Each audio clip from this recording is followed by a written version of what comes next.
Hi, Dr. Higgins here. I am here with Mary Wilson, who also works in the office here at Neuroathlete. And I just wanted to talk to her a little bit about what she does here at the clinic, because it's actually very specific as it goes to exercise-based therapies. So Mary, over the years, and specifically in the last couple of years, you've gotten very into training and analyzing things like breathing and pelvic floor function and such like that. Why? Why is that so interesting to you, and why is it that you have kind of a passion for it in the clinic and outside of the clinic even?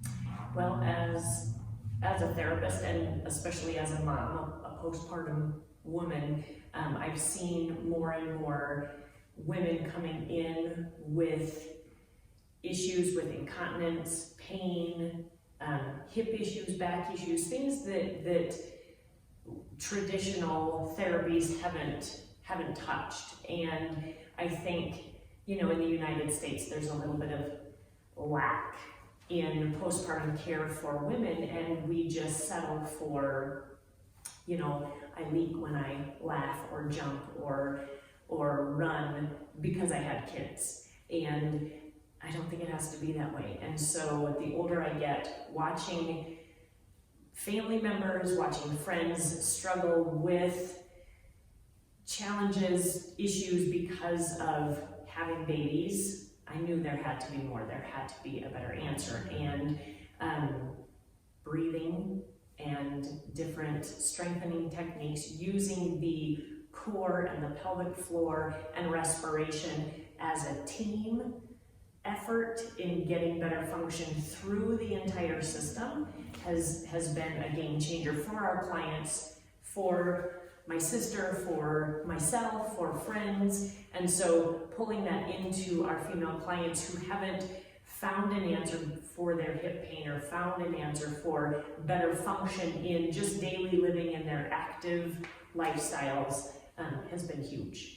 Yeah, and I know that with the clients that we work with together, they'll come in for back pain or upper back pain and neck pain even, for that matter. And when we sit down and we're like, what's missing? Why aren't the tools that we're using working? And they may have gone to physical therapy and such for this before they even got here. Oftentimes we'll get down to analyzing some of this, and you'll find that they have a pelvic floor weakness or their breathing is just terrible.